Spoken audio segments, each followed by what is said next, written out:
and we can then proceed.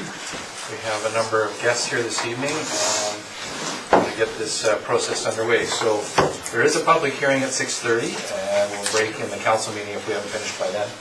But otherwise, an adoption motion be in order. Move. Second. Those in favor? Motion is carried. So this evening we have a special presentation, and we'll do that at the outset here, and that's related to the Ray Crossley Youth Achievement Award. So I'm just going to go to the podium here, and then we'll proceed with the rest of it. There are certificates inside. Thank you. All right, well, welcome everybody. It's certainly our pleasure here to again hand out some well-deserved awards, and these are the Ray Crossley Youth Achievement Awards. Ray Crossley, for those who don't know, was a councillor for the town of Comox from 2002 to 2009. His spirit of can-do was recognized in all aspects of his life, family, work, and play. No amount of adversity or conflict would deter Ray from staying focused, committed, and dedicated to his goals, his family, his friends, and his community. With the immense challenge, personally, of him living with Tourette's syndrome, Ray lived life fully, bringing laughter and joy to most every person he met. Despite not being elected to Comox Council in his first few attempts, he continued to try, and fortunately for us all, was elected in 2002. He bore the tragic passing of his young wife, Sue, and became a solid single parent, raising two fine young boys, Aiden and Liam. Amidst challenges of bureaucracy and ribbons of red tape, he developed his own personal business that continued to flourish and enrich our community still.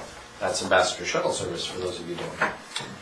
Ray always held his head high, and without complaint, he looked for the good in others and looked to help and contribute to his community. Ray had a particular passion for serving and supporting the youth in our community, and was intent on advocating for youth, their voice, their vision, and their values.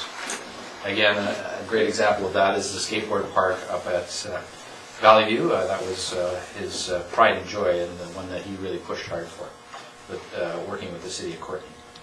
These admirable and respected aspects of his demeanor is what inspires Comox Council on an ongoing basis to promote, recognize, and uphold the spirit and memory of Ray with the Ray Crossley Youth Awards in his memory.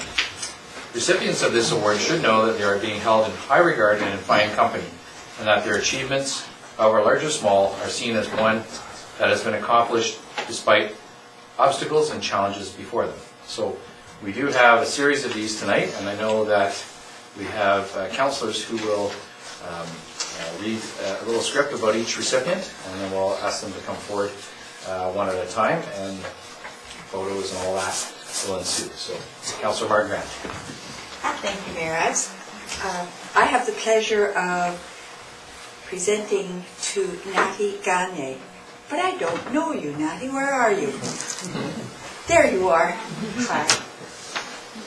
To let everyone else know why Natty is here tonight, Natty was nominated by Highland Secondary School, and her nomination stated, Natty was selected the Social Justice Award winner for 2014-2015, and she spent her years at Highland doing just that. Natty acted as co-president for the Rotary Interact Club, organizing and supporting a $4,000 fundraiser for the Therapeutic Writing Center, and countless other fundraisers for those in need. She was chosen as the youth representative for the Comox Valley Métis Association and the host of Highland's well-respected Aboriginal Days. Natty also acted as an integral part of the Grad Council, Student Council, and the annual yearbook team, and has been an important player in the Peer Leader program supporting younger students at risk.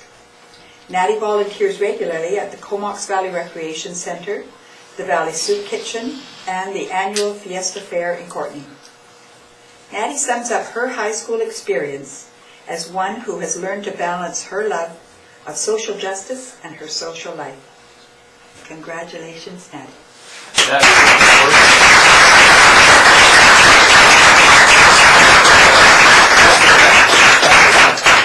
Pardon me? I'm sorry. So, we'll get you a second. It is indeed my pleasure to present this to you, and obviously very well deserved. Congratulations, Natty. You might want to start.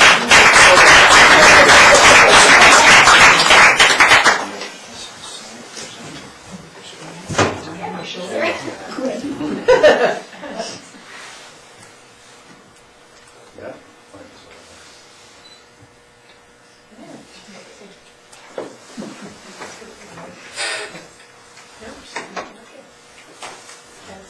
a smartphone.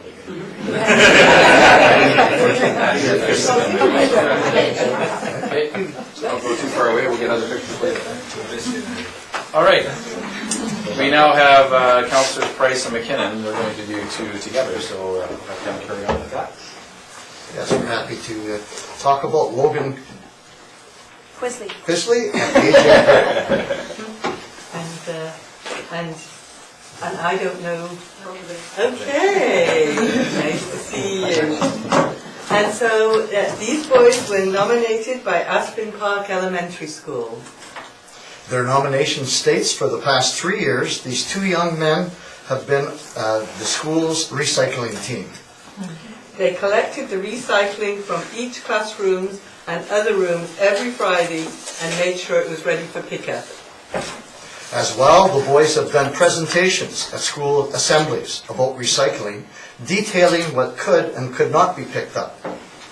When they were younger, they needed support to do their task, but now do it independently, and they became an integral part of our school community. As well, Logan acted as an office leader and has taken care of the school garden. And they both made time for younger students, looking out for them on the playground and in the hallways. Congratulations on your recycling efforts, Logan and AJ.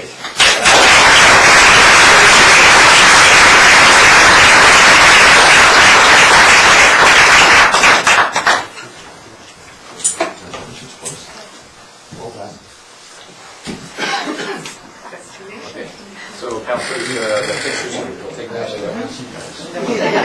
We'll make the turnaround. Okay.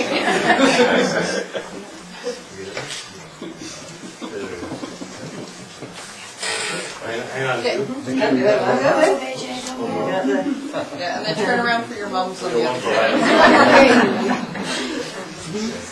And then Okay, we turn around. turn around that This is your Hollywood. The other side. Perfect, thank you. Thank you. Thank you.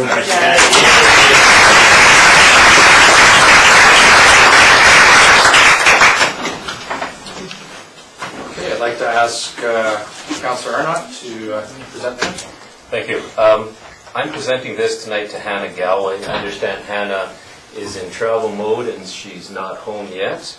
But Hannah auditioned and was accepted to the National School of Ballet in Toronto at the age of 12. She has re-auditioned successfully each of the past 3 years, continuing on as a student at this prestigious school of ballet. Hannah attended Comox Elementary and Aspen Elementary schools and started dance at the Triple Heat Dance School in the Comox Valley. This past summer, she danced with the National Ballet in Hamburg, Germany, and has been asked to dance in Holland next month with the National Ballet as part of the 70th year commemoration of the liberation of Holland at the end of World War II. Hannah's dedication to train at a young age, far from home, coupled with such talent, is inspiring and deserves to be recognized in her home community. Congratulations to Hannah, and accepting tonight is her father, Tim Galway.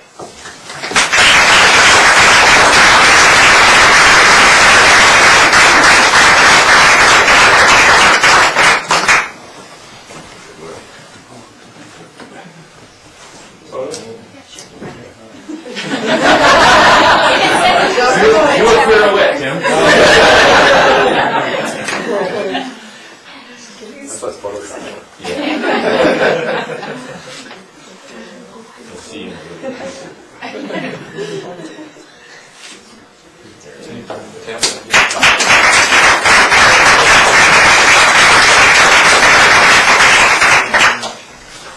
All right, and for the last two recipients, we have another tag team effort here with Councillor Swift and Grant.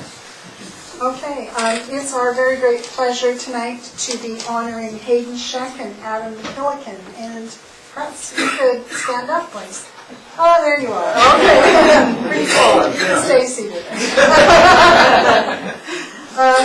Hayden and Adam have been nominated for their achievements with the Parksville Royals Baseball Club, winning the Western Canadian Championship this past summer. The two boys made significant contributions to this achievement, and they were described by their coaches in a certain way. And I'm going to let Councillor Grant tell you what the coaches had to say. Well, according to their coach, Adam had a superb tournament. He threw a complete game, a 3-2 win against St. Albert near Edmonton. He made a key throw from the right field in a critical game versus Manitoba. He then went 4 for 6 in the 11th inning final game, knocking in the winning run in the bottom of the 11th inning. Hayden pitched a complete game, a 2-0 shutout versus Manitoba to put BC in the finals. It was Hayden's first complete game of his career, and he was awesome.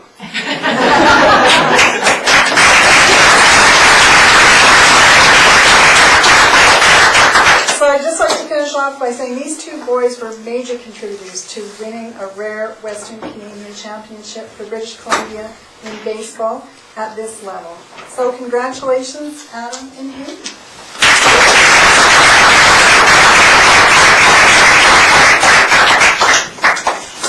No, they won't fit under here.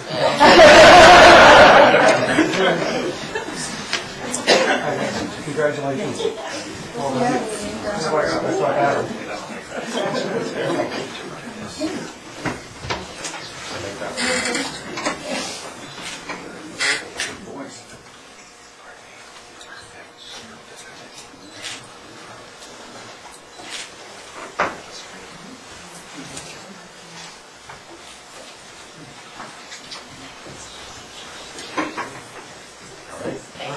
Well done. Congratulations again. Well done.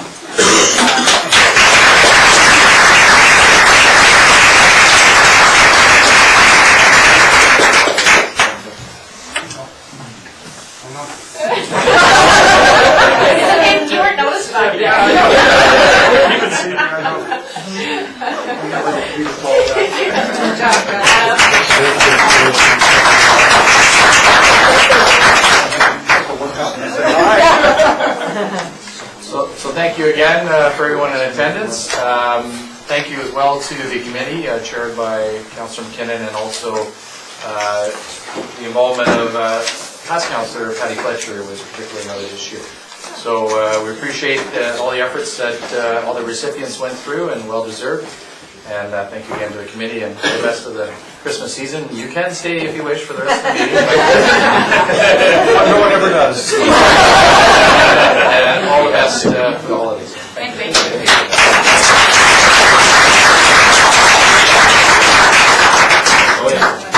And it is on TV. If you want to visit it on our website.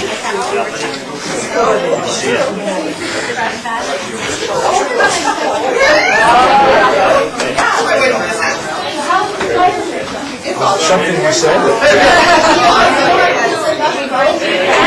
Something you said.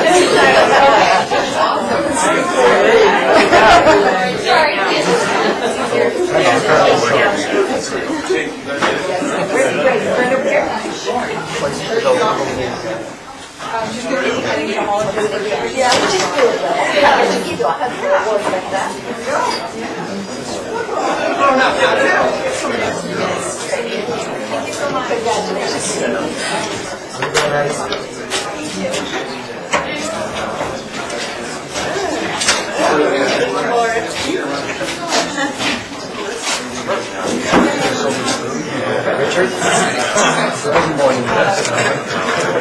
It's called motivating. All right, so I think we'll carry on with the rest. Now we have as a delegation this evening Tom Sparrow from the Vancouver Island Health Authority to speak to us on the North Island Hospitals project. Welcome, Tom. I believe hopefully you're all set up there. And as you know, you only have 3 hours for your presentation. I mean 10 minutes. You're giving me actually 10 minutes? Yes. You don't have to use it all. Well, we're trying to provide a video tour that we do show, but we've had a little technical difficulty here, so we're going to try to see, hopefully it works, because out of my 10 minutes, 7 of that could be this, and it's self-explanatory. Very good. I watched it earlier today. So we're hoping this is going to work. So Dan, why don't you just take it away?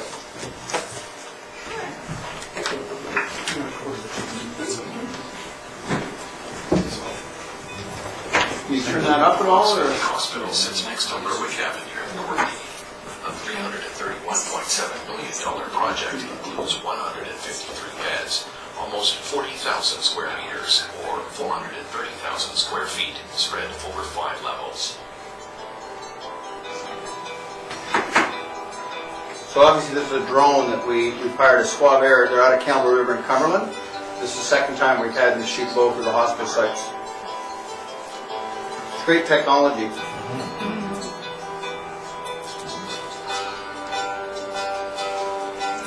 The hospital's main entrance is on the north side of the structure.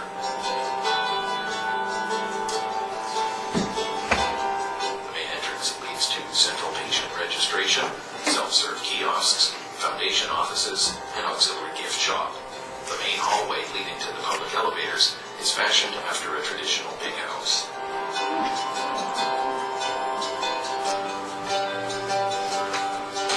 Next to the main entrance is the All Nations Room, a place for quiet reflection, sharing, and spiritual ceremony. The room features soundproofing and an independent ventilation system to accommodate music, drumming, and smudging ceremonies.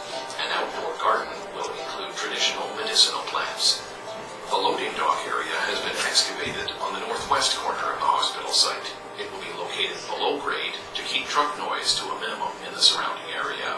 Moving down the west side of the hospital, level 1 is home to cardiopulmonary diagnostic services and outpatient procedural care. Medical imaging includes X-ray, ultrasound, CT scan, and the Comox Valley's first permanent magnetic resonance imaging, or MRI. A huge emergency department, roughly 3 times as large as the existing department, stretches across the entire south end of the hospital on level 1. The emergency department entrance is on the southeast corner.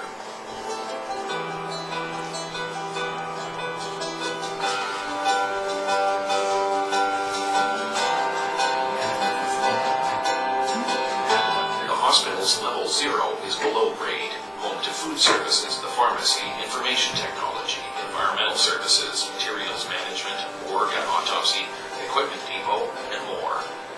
Large light wells, such as this one, pull natural light into the lowest level. Continuing down the east side, these large floor-to-ceiling windows will bring light into the bistro area,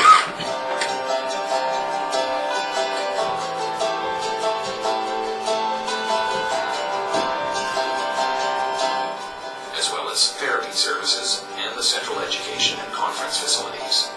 Moving up to level 2, the laboratory occupies the southwest corner of the building.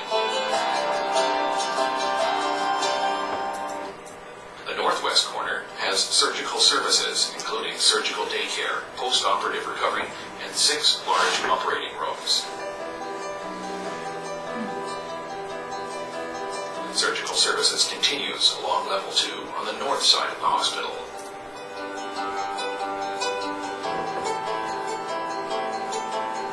Level 2 on the east side is home to maternity and pediatrics. Maternity features 9 labor, delivery, recovery, postpartum, or LDRP rooms.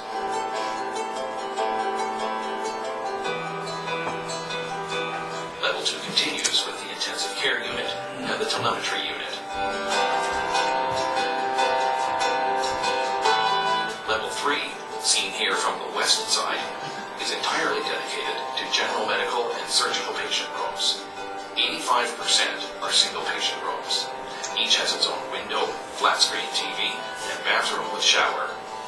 Visitors can use a pull-out couch.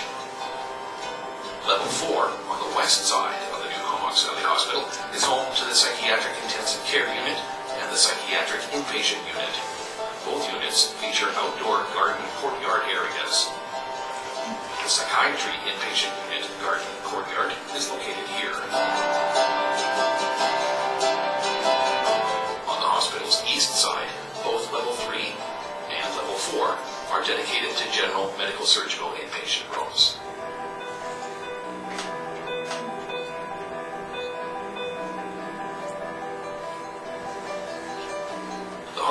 features 2 large light wells to bring natural light into the hospital's interior. One here, and another one here. These will include outdoor gardens, providing access to nature in the heart of the building.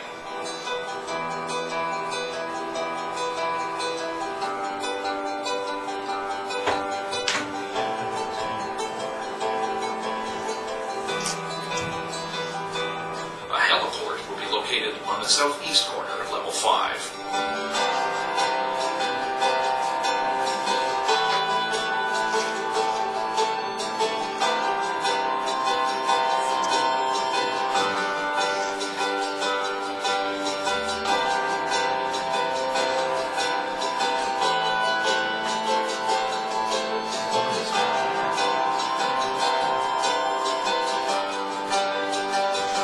Level 5 is also where the large air handling units will be located. They're the big white boxes seen here. The mechanical room for the north service elevator can be seen here, and for the main public elevators here. The psychiatry intensive care unit outdoor garden courtyard will be here.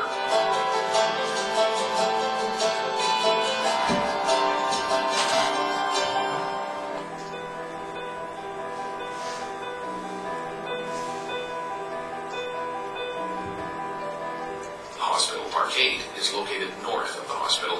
It will feature 362 parking stalls for staff and the public, an elevator, and a secure bike lockup area.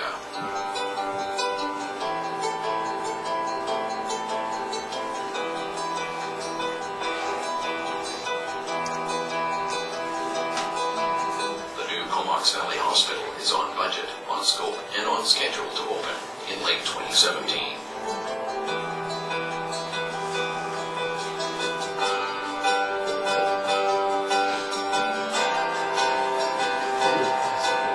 Quite the shot, eh?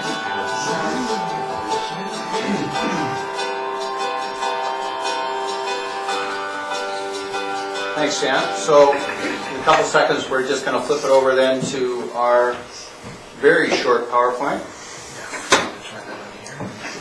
In the meantime, just briefly, I want to thank Dan and Suavera that, as I mentioned, we're using the latest in technology, drone videos, and we'll continue to do that and share that with you through the progress of the project over the next couple of years. These videos are actually being shown now all over the world. We have a lot of interest in both of these projects here, and the one up in Camel River, of course, and I don't think we've noted it here, but we actually just won our 3rd award. We won the Silver Medal Award for Social Infrastructure Project for all of North America. Actually, just about a month ago, I was down in New York and I picked it up on behalf of the project.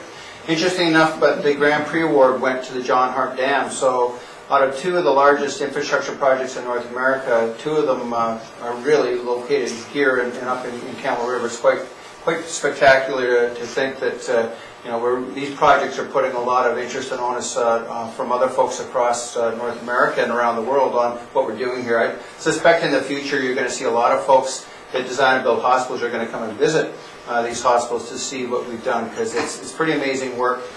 And I think it hats off to our clinical teams and our architects and designers as well.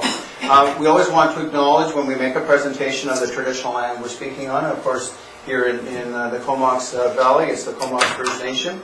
Very briefly, we're still, as we said, on scope, on time, and on budget, and so these numbers have not changed, and they won't for the life of the project. We always like to acknowledge that 40% of the capital funds are provided by the Comox Strathcona Regional Hospital District. Their 40% of the capital is provided through the construction phase of the project, which will finish in April 2017, and then the remaining 60% will be paid over that 30-year agreement that we have for managing the facilities through our public-private partnership. Scope of the project here is just an outline of the bed counts. Obviously here at Comox Valley it's a little larger than the one up in Camel River, and really the only main difference between the 2 facilities is the psychiatric unit that will of course remain here in the Comox Valley, and obviously the bed count is just larger down here in the Comox Valley. We have a lot of standardization between the 2 facilities, so whether you walked into an inpatient unit here or the one up in Camel River, the rooms are absolutely identical. This will allow clinical staff to move back and forth, and there will not be any issues or anxiety around where to find things, because if they're familiar with one site, they'll be very familiar with others. For you as family and patients visiting one of these facilities, you'll find that the departments are situated very much in the same location in both hospitals as well. So a lot of standardization when it comes to adjacencies and design within the facilities itself. Very exciting number here. These are the numbers that came out for November. But of the 628 folks that are working on both sites, a significant percentage, 91%, are actually from Vancouver Island. In addition to that, we have now in excess of 148 apprentices that are working both sites. We have a very close partnership with the Industry Trading Authority and with North Island College, who have actually developed a number of additional trades programs in apprenticeship at apprenticeship level that are in direct relation to the work we're doing on our projects. So we're really excited to see the excellent working relationship we have with North Island College and a number of the other organizations that we work with, both in Courtenay, Campbell River, and Comox, and within the surrounding area of North Vancouver Island. Quickly, project update. Down here in the Comox Valley, as I'm sure you've seen if you've driven by, the parkade is essentially complete. They're finishing up the mechanical penthouses that you can see here. And then they're starting this significant amount of work roughing in a lot of the mechanical, electrical, plumbing, met gases, and all the IMIT systems. The drywall starting to go in, steel studs of course are in, etc. So our trade complement will actually increase to up until probably July this year, and then you'll see it slowly ramp off as they prepare for handing us the keys in April of 2017. This is just a shot that Vienna had taken today through our webcam. As you know, we have a very interactive website, so if you'd like to see the videos or any of the background information, presentations, etc., they're available through the North Island Hospitals Project website or through the Island Health website.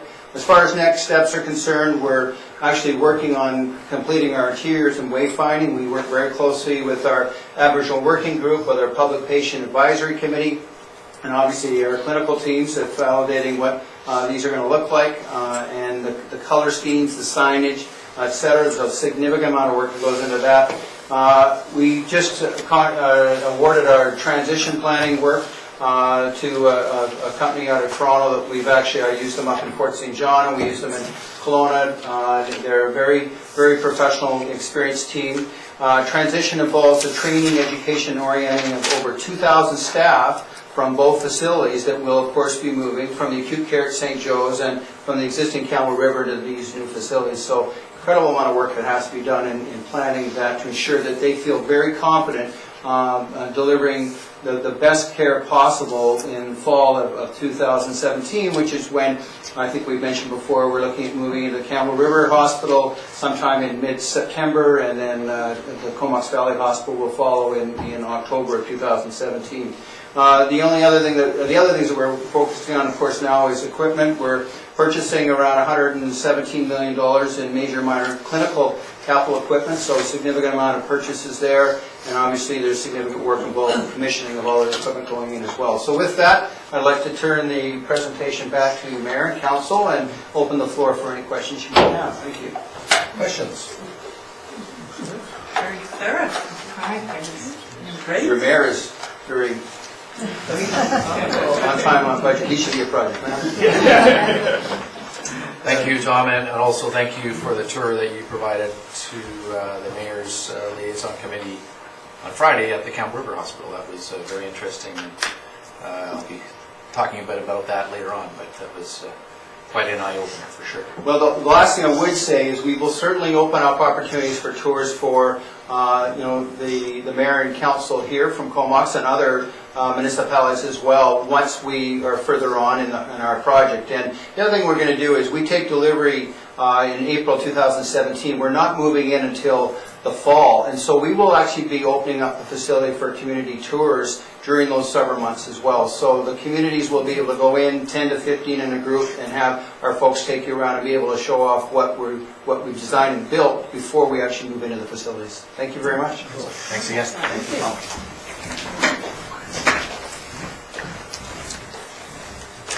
All right, so we'll move on to the next delegation. This is regarding the Block Watch Comox Valley program. Dr. Tura and Ms. Williams are here. Welcome. Thank you. Well, thank you very much for having us here tonight. I really appreciate this opportunity. First of all, I'd like to introduce ourselves.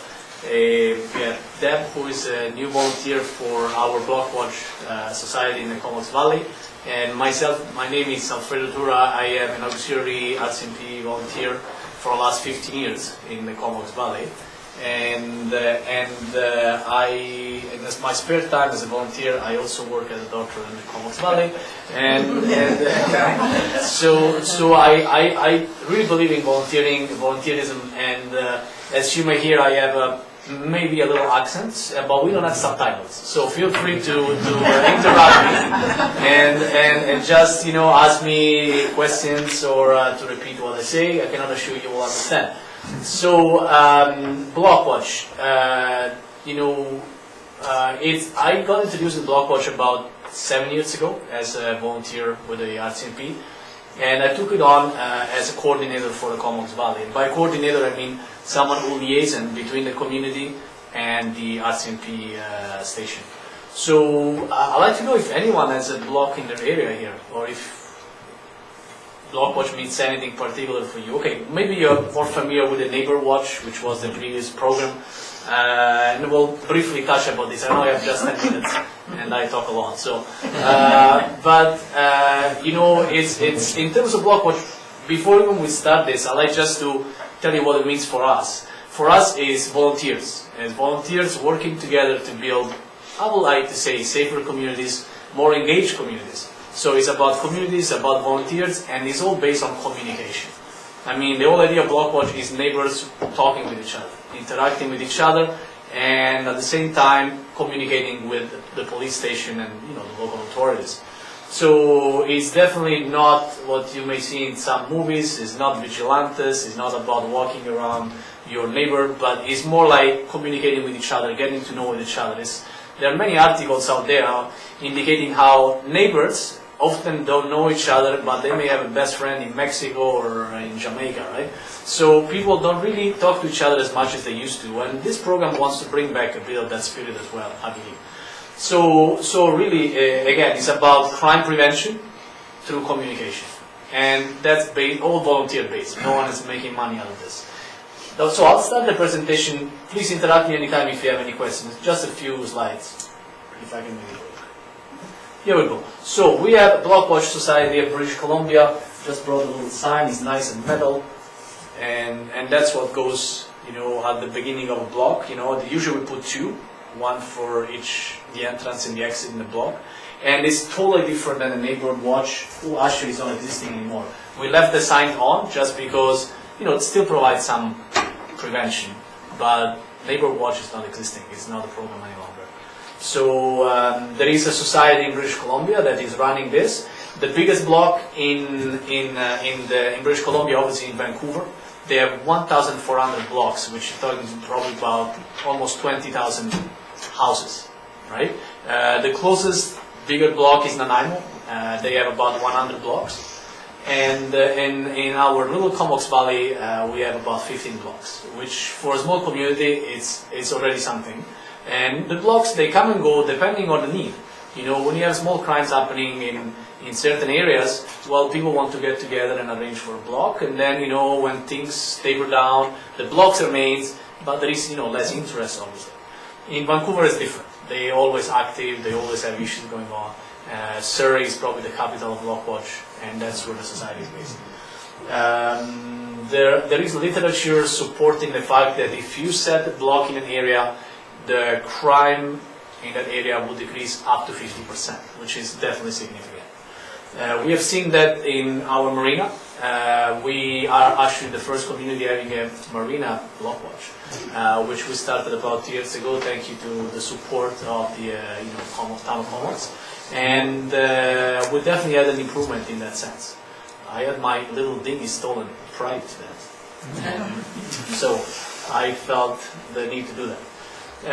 So let's just start briefly. I'm not going to make a long description in details. I'd really like you to get a sense of what it is and why it's important for our small community. it is quite structured. I mean, it's not a small program, and that's why they have an operation manual. And I like just to read together, the mission, which is working together, building safer neighborhoods through British Columbia. So it's really like it's about volunteers communicating and working for safety. And it's not that we are so unsafe here, but the reality is that the more you work together, the more you talk together, the more you prevent even a small criminal operation. The purpose is a commitment to communities to build safer neighborhoods, providing support, guidance, and training, and resource material to develop operating block watch. So we definitely provide with new blocks. We provide training to the captains who agreed to start the program, and we have engraving tools and pamphlets and stuff like that we can give, and they are actually quite important. Again, bigger blocks like Vancouver, they will have a half-day training for the captains, and it's actually quite interesting. I attended a few of those just to learn what they teach, but they also have different level of crimes in those areas, right? So they need that. The goal is to build a crime-free British Columbia through community participation. So just to give you some numbers, it started in British Columbia and in Surrey, as I said, in '86. So it's been quite successful since then. You can really add anything like single-family homes, strata apartments, townhouses, and trailer courts. So we don't want to have blocks that are too big or too large, because obviously then you lose control of what's going on, right? So we usually say about 10, maybe 12, apartments or houses, and but we have very small blocks like 2 or 3 houses, and larger blocks just because of geography, right? So, and they seem to work well. RCMP has called Block Watch the most successful program in that sense, and it's true. That's why they've been supporting us here. Most small communities like this will not have a Block Watch program, because the RCMP needs to put some energy in that, and they don't have the resources simply. So we had I am a volunteer with the RCMP, I'm an auxiliary. We need to have an internal regular member that helps me out, and we have all this chain, right? So basically we are structured in a way that we have a coordinator inside the RCMP, inside the station. We have an auxiliary that is liaison in between, and we have community volunteers. So it is quite an interesting structure. As I say, they're just going into details. The reality is that paid civilians employee offer the best continuity. That's something I'd like you to focus on. Of course, it would be nice to have someone paid to do this job, and that's what they have in Vancouver. They have a full-time police officer, fully dedicated to this, and 2 full-time paid coordinator within the BPD, right? But we don't have it here, and so we always like to hire new volunteers. I wish that those young people that receive awards were still here, because I'll definitely plead my cause there. Fundings. I'm sure you're thinking that we are here to ask for money. Yes, we are too, but we actually please understand that we want to more, get you to understand the program. Funding, we have no funding at this point. We're too small. We're acting just on a volunteer basis. The RCMP so far has been paying for the signs, but they are saying that they're not sure if the budget will allow. It's about $30 per sign. So some of the blocks, they paid for the sign on their own. As I said, in Vancouver, they will get it paid for. Now, let's just go into April. Hold on a second. I just want to go through more interesting stuff. So, this is the basic sign that you will find everywhere. If you walk to the marina from today on, you will recognize it. It's been there for 2 years. It's at the entrance of each gate. And the reality is, the key point is about suspicious activities. We are not vigilantes. People are not going to arrest anyone. But what we're doing is whatever looks suspicious, not suspicious, you just report it. And why is the communication working? Is that you have 2 elements of communication. One, you call 911 or non-emergency number and report it directly to the police. But at the same time, you report to your block captain. So that way, the block will get to know what's going on. What happens in most cases is that if something happened in someone's home, the neighbors don't even get to know it unless it's really noisy or unless it's really obvious. Instead, this way, neighbors get to know what happened in the neighbor's area, and they can actually protect themselves. A case that happened just in the summer was some kids that started slashing some tires, right? And the first person phoned the police, but also phoned his captain. Within 2 hours, all the cars were inside. All the cars were in the garages, in the driveways, and they were protected. But that's because the captain had to fan out numbers and emails and can let everybody know. So that's a very simple example, a very practical of what can happen. I had, someone getting something stolen from his boat, and unfortunately today we don't have the co-captain for the marina, but he just fanned it out, sent an email to everybody. People start locking things a bit differently and watching who's on the docks and stuff. So just to give you a sense. Neighbor Watch, as I mentioned, is not recognized, is actually not existing anymore really. And so when you see those signs, not to be confused with what we're doing, we kind of support those signs again because they provide some, crime prevention just by being there. But eventually it would be nice to substitute the two different signs and get it on the real program. Benefits of Blockwatch. Just in summary, communication. And the other thing is that once you have a block, blocks start communicating with each other. One thing that we are trying to introduce, and you're probably familiar with the Citizen on Patrol program, COP, and what we are trying to do is to get the COPs to be engaged by the block captains. So instead of driving around randomly, they will drive around blocks where there are suspicious activities. So communication again is a big thing. Again, communication between residents and police, as I already mentioned. There is a sense of community and awareness. I mean, really, people get to know each other. Usually in the blocks, we promote to have at least one block party per year. And people get together. They get to know who's in, who's out. And if someone doesn't want to participate in the block, I have to say, it sounds suspicious, right? I mean, there's no reason why you don't want to just say hi to your neighbor. I mean, and the reality is that, being suspicious or nosy is not necessarily nice, but sometimes it's what it takes to really get to know what's going on, right? So you see someone with a backpack and a hoodie and, not to generalize, but it's not about being politically correct or incorrect. That's police work, right? So you see someone that looks suspicious, you know what? Most likely it's suspicious. So that's what gets reported. The other big part, and I didn't mention it at all so far, is that establish opportunities to develop emergency preparedness plan. Some of those blocks actually they're quite active with that, and they work on this. This is just things that I already had. The signs are quite powerful as a deterrent. People know what it means, and they consider that. Reduction of crime. Just want to tell you, this is suspicion. What basically, when you think about crime, there is always, they call it desire. To me, I don't know if that's the word I want to use, but is willingness to do something, right? And they have the ability. So the crime will have the willingness to do something, the ability to do something else. What we're working on is the opportunity. So we want to diminish the opportunity of doing something. So there is definitely, if you go through the training, you will understand a lot of crime reduction techniques, and that will decrease the stress on especially elderly that live alone. You will definitely learn how to communicate with the police. And I'm not going to go into detail. I know we have, how much we have? Maybe a couple You are overtime now. Overtime?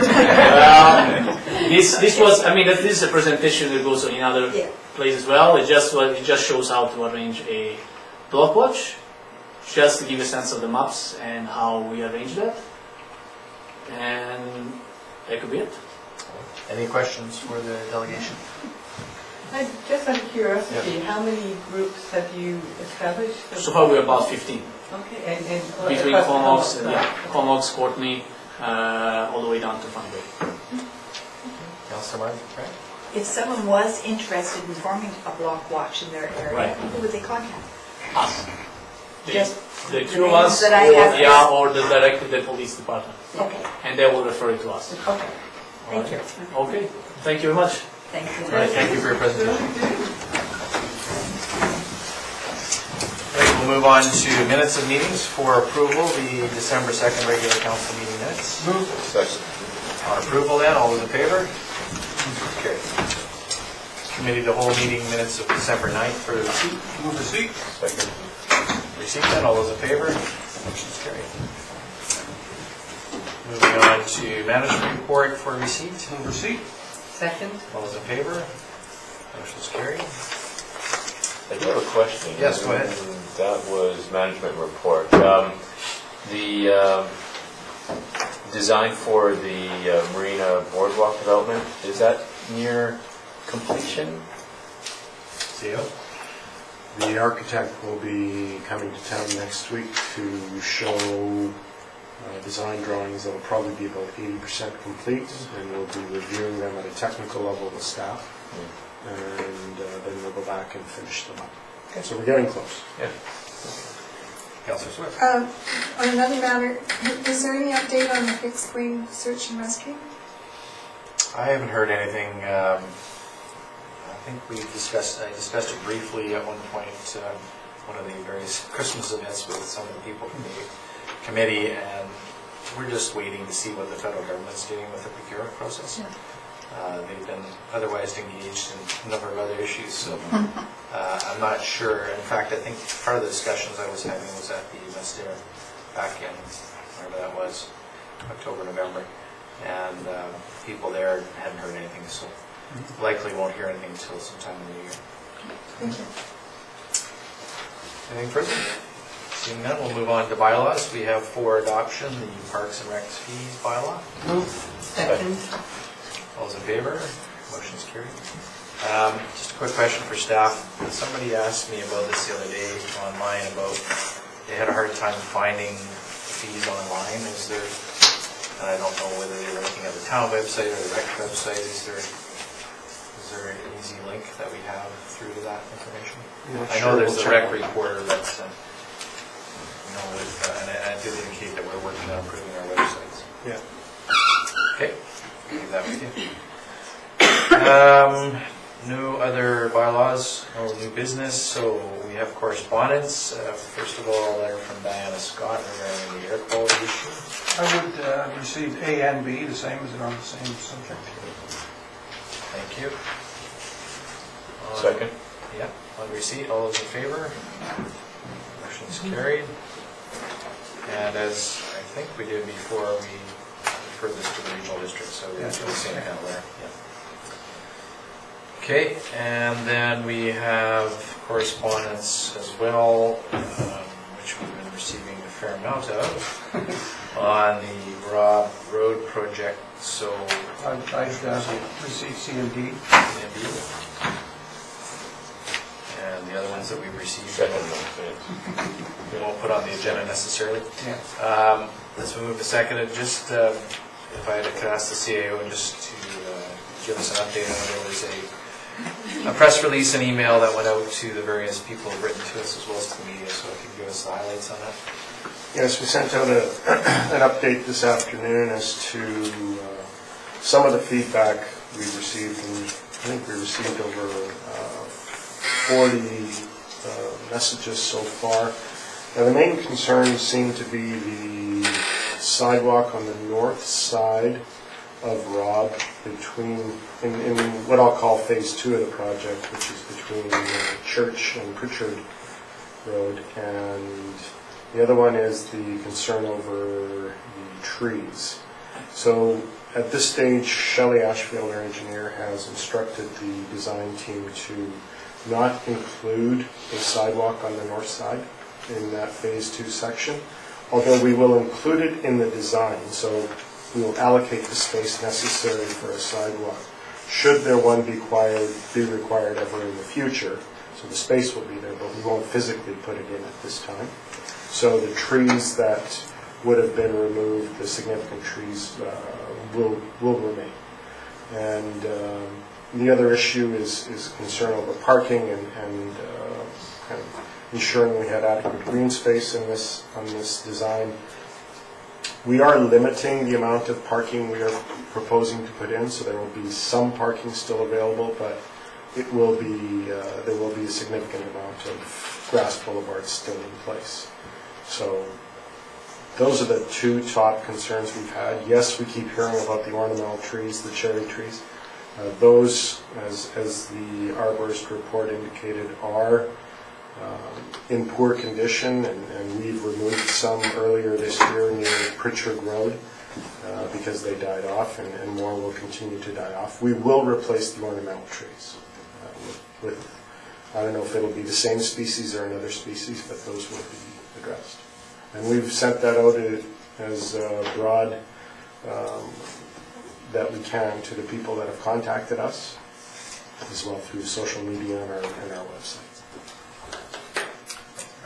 Go ahead, Councilor Murphy. May I make a comment, please? Okay. I'd like to commend staff and CAO for listening to the community the way they have and acting so quickly. It was good. Okay, thank you. Anything further? Seeing none. We have one more, oh, sorry, did we vote on that? We didn't vote. All in favor? Motion's carried. Thank you. We have one more item of correspondence, and that is from the Legion regarding the annual levy, which they're going to hold on January 1st, starting at 12 noon. We proceed. Second. Received then, all those in favor? Motion's carried.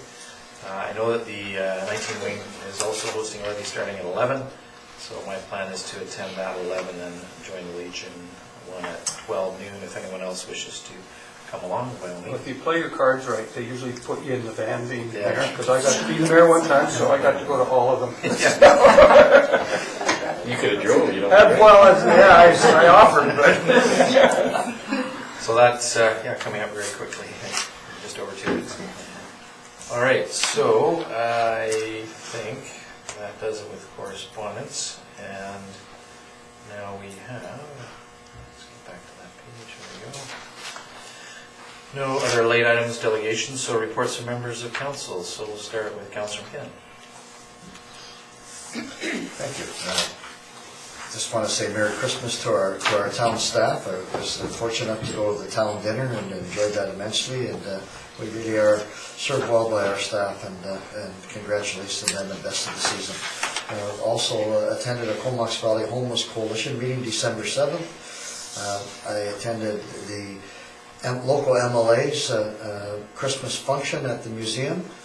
Nice to meet various people there within the community that are in public service. And finally, on December 10th, I was fortunate enough with my wife to attend the Highland Secondary Christmas concert. Thank you, that's my report. And the community justice meeting on my behalf that you attended. Just nod. Yeah. Your next, Councillor Hunt.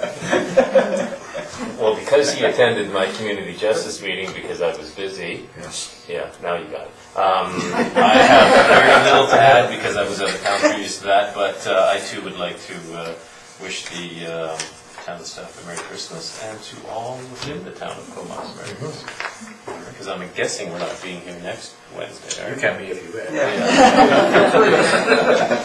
Councillor Kengred. Yeah, I also attended the Christmas party, which was very good, and I think we were the last ones there, so along with you guys, I think we shut the place down, so that was good. And attended our regional district meeting yesterday, where we passed the homelessness referendum, passed unanimously, so that's going to be a go. And at that meeting, I also got elected as the vice chair of the regional board. Excellent. There you go. That's all I have. Councillor Margaret. Yes, I have a very brief report. I too attended the MLA's Christmas social, which was very, very good. And also the seniors had their monthly meeting, and they have tremendous plans for the new year. And that, you have to wait for it. Thank you. Merry Christmas to all. Yeah. Councillor Price. Yes, I attended the DCC open house, and there wasn't a lot of people there when I was there, but people seemed pleased. I did go to Inspector Walton's Christmas open house.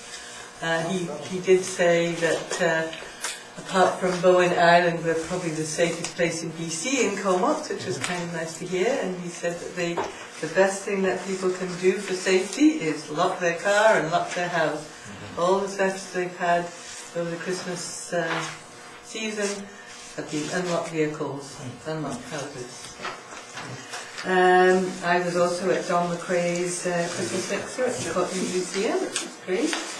And the IB inaugural meeting, and great that we now have a vice chair on our council. Excellent. Yay. Councillor Swift? Well, thank you, and Merry Christmas to everyone. And aside from all the social events that everybody's attended, I also attended the regular Filbert board meeting, and Al Kaiser came and gave his regular report at that time. And the lodge and the caretaker's cottage have been experiencing some poor quality water, and it appears they're going to have to replace the lines running to the lodge and the cottage in 2016. So this is, they're expecting a reasonable bill for that, and Al is looking at some preliminary design work and costing. So I will keep you updated on that issue. And I'd just like to remind everybody to purchase your Filbert membership for $25. It supports the ongoing operations of the lodge, and it does allow free entry into the festival for all 4 days. So it's really good value. I also attended a full-day workshop on seniors isolation in the Comox Valley. The focus was on transportation, and we were tasked with coming up with ideas on how to improve the options within neighborhoods and down throughout the valley. So it was an interesting day, and there's a task force continuing on, so you'll be hearing more about this in the new year. And that's my report. Thank you. I'll just report briefly amongst the myriad of Christmas parties, receptions, open houses. Over the last 2 weeks, I've also attended the Walk of Achievement ceremony for Stocky Edwards, our own living legend here in the town of Comox, suitable honor for his lifelong achievements. The DCC Bile Open House received favorably in terms of discussions at various events and receptions and so on, very well received by the community. So kudos to staff for putting that together. I mentioned earlier the tour of Campbell River Hospital, the new hospital, very impressive facility. We're working right now at putting some drywall in. There was a lot of pipe installation going on, and the tour that they showed here this evening is certainly quite useful, but when you get in there, you'll be impressed to see the size and magnitude of that place. My only comment really to the people providing the tour was, how are you going to get them to leave? Because it looks so nice, certainly on the tour and also the facility itself, that people won't want to leave because it's going to be almost like a hotel in there. But I'm sure people won't necessarily choose to be there either, so it'll be a well appreciated piece of infrastructure for both our communities. Yesterday I went to Vancouver for the UBCM Local Government Contract Management Committee meeting. That's one that's held every 6 months or so, and that's on the RCMP contract with the province, and very interesting discussion around many issues, including things like the RCMP auxiliary. We had one member here tonight. The DNA analysis issue, which you may have seen some press on, some correspondence back and forth to UBCM and the government. There's a new Solicitor General appointed, Mike Morris, and he's met already with UBCM President on this issue and has promised a response on that very contentious matter early in the new year. Suffice it to say, there was representation there from communities of under 5,000, from 5,000 to 15,000, of which I am a representative, and then over 15,000. So it was a very good discussion, and lots of ongoing issues, and more to report on that in the new year when other things develop. But I guess it's good to know, given that this has been identified for the audit by the Auditor General for local government as an issue for municipalities to keep an eye on in terms of costs, that we do have this committee that's been working hard for a number of years to try to manage some of the cost drivers, which I guess to a large extent can be out of our control. So that's good news in terms of that committee. So that's my report. And before we adjourn the council meeting, are there any media questions at this time? And public questions? All right. Yes, as was said by young Tim, to all a good night and Merry Christmas to everyone. But we will be back here in a few minutes for the public hearing. So motion to adjourn. All those in favor? Motion's carried. So we'll adjourn for a couple